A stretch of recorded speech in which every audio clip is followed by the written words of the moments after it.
အားလုံးပဲမင်္ဂလာပါရှင် Lady Pure Reaction Channel လေးမှာကြိုဆိုလိုက်ပါတယ်ရှင်ဒီနေ့ sharing လုပ်ပြီးသွားမယ့်ဗီဒီယိုလေးကတော့လူတယောက်ရဲ့ကြောက်ကကောင်းမကောင်းဘယ်လိုစစ်ဆေးရမလဲဆိုတာလေးကိုတင်ဆက်ပေးမှာဖြစ်ပါတယ်အဲဒီတော့မဖြိုးနဲ့အတူတူလိုက်ပြီးတော့ကြည့်ရှုပေးကြပါအောင်ရှင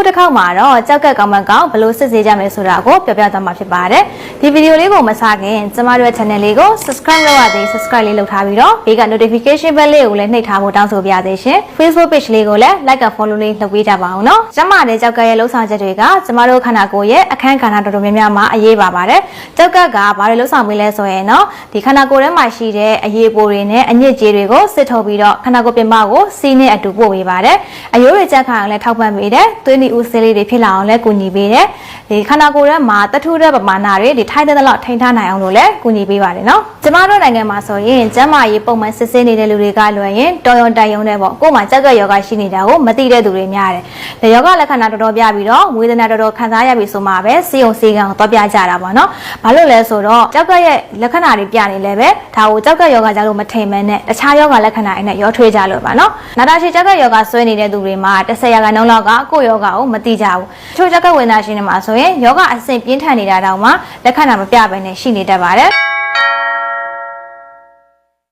ကြောက်ကကိုဘလို့လူတွေစစ်ဆေးသင့်လဲဆိုရင်တော့အသက်ကြီးပိုင်းတွေစစ်ဆေးသင့်ပါတယ်အထူးသဖြင့်အသက်60အထက်ရှိတဲ့သူတွေနောက်ပြီးကိုယ့်ရဲ့မိဘဆွေမျိုးတွေမှာကြောက်ကယောဂရှိဘူးလားဒါမှမဟုတ်ကိုယ်မှာသွေးတိုးစီးကြိုရှိနေတယ်ဆိုရင်လည်းကြောက်ကကိုစစ်ဆေးဖို့လိုပါတယ်ကြောက်ကကောင်မကောင်အတိအကျသိနိုင်တဲ့နည်းလမ်းကတော့စစ်ဆေးမှုခံယူတာပဲဖြစ်ပါတယ်ရှင်ဒါပေမဲ့ဒီလိုမျိုးစစ်ဆေးမှုခံယူဖို့ကကြတော့လူတိုင်းအတွက်သိပြီးမဖြစ်နိုင်တဲ့ကိစ္စပေါ့နော်ဒီကြောက်ကကိုပုံမှန်စစ်ဆေးဖို့အတွက်ငွေကြေးတက်နိုင်တဲ့သူရှိသလိုမတက်နိုင်တဲ့သူတွေလည်းရှိတယ်ပြီးတော့စစ်မစစ်ခင်ကိုယ်မှာဒီကြောက်ကမကောင်းရင်ဖြစ်တဲ့လက္ခဏာလေးတွေဖြစ်နေပြီလားဆိုတာကိုအရင်ဆုံးစမ်းစစ်သင့်ပါတယ်ဒီလိုလက္ခဏာလေးတွေဖြစ်လာပြီဆိုရင်တော့ကိုယ့်ရဲ့ကြောက်ကမှာပြဿနာတစ်ခုခုရှိနေပြီဆိုတာကိုသိနိုင်ပါတယ်ဒီတော့ကြောက်ကမကောင်းရင်ဘယ်လိုလက္ခဏာတွေဖြစ်လာမလဲဆိုတာကိုတော့ဆက်ပြီးတော့ကြည့်ပေးကြပါနော်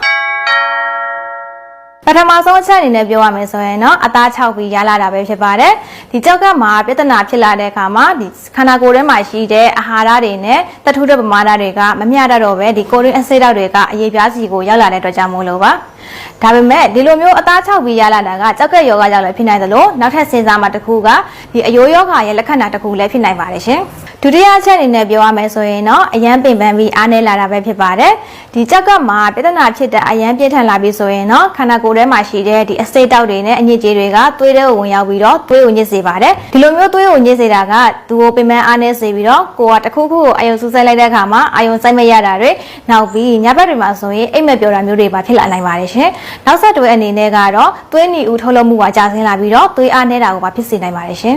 ်နောက်တဲ့လက္ခဏာတစ်ခုကတော့စီးခဏခဏသွားခြင်းလာပါတယ်အထူးသဖြင့်ညဘက်တွေဒါပေမဲ့ဒီလိုမျိုးစီးခဏခဏသွားခြင်းတာကကြောက်ကယောဂကြောင့်လည်းဖြစ်နိုင်တယ်လို့နောက်ထပ်စဉ်းစားမှာက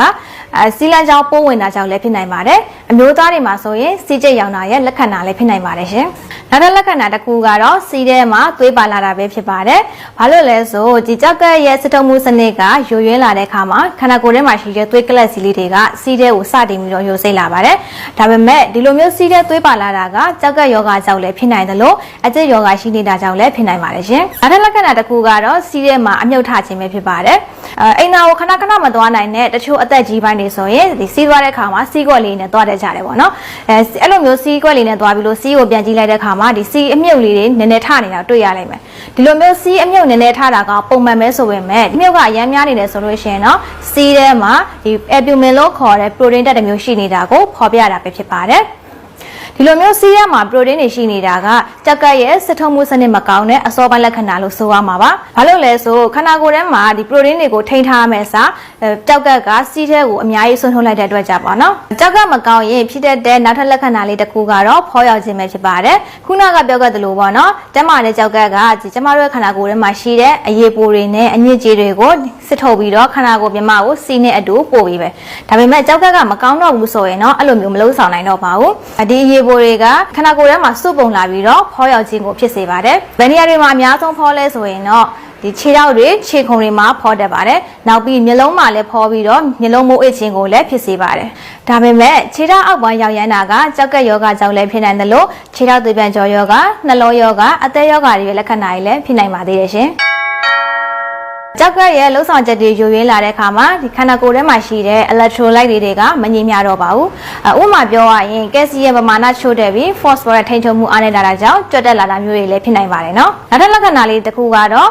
အစားအစာညစ်စိတ်နေလာတာပဲဖြစ်ပါတယ်ဒါကတော့အကြောင်းမျိုးမျိုးနဲ့ဖြစ်များတဲ့ပြဿနာဆိုပေမဲ့တစ်ခါတလေမှာကြောက်ကကြောင့်လည်းဖြစ်နိုင်ပါတယ်ဘာလို့လဲဆိုခန္ဓာကိုယ်ထဲမှာအဆိပ်ဓာတ်တွေစုပုံလာတာကြောင့်ပါအပြင်ရှားကအရသာခန္ဓာအားနည်းလာပြီးတော့အလိုလိုနေရင်းနဲ့ကိုအစားအစာညစ်စိတ်နေလာပါတယ်တချို့တွေမှာဆိုရင် metallitis လို့ခေါ်တဲ့ပါးစပ်ထဲမှာတထုတဲ့ရတာမျိုးကြီးတောင်ခံစားရပါတယ်အခုပြပြသွားတာတွေကတော့ကြောက်ကမကောင်းရင်ဖြစ်လာမယ့်လက္ခဏာလေးတွေပါနော်ဒီလိုလက္ခဏာလေးတွေဖြစ်လာပြီဆိုရင်တော့နီးစပ်ရာဆေးရုံဆေးခန်းကိုသွားပြီးဆရာဝန်နဲ့တိုင်ပင်သင့်ပါတယ်လိုအပ်ရင်ကြောက်ကက်ကိုစစ်စစ်ဖို့တိုက်တွန်းခြင်းပါတယ်ဘာလို့လဲဆိုတော့ဒီကြောက်ကက်အခြေအနေကပြင်းထန်လာပြီဆိုရင်နောက်ဆုံးအဆင့်အနေနဲ့ဒီကြောက်ကက်ပျက်စီးတတ်ပါတယ်နောက်ပြီးကြောက်ကက်ဆေးတာမျိုးတွေကြောက်ကက်ကိုအစားထိုးကုသတာမျိုးတွေပါလုပ်ရနိုင်ပါတယ်ရှင်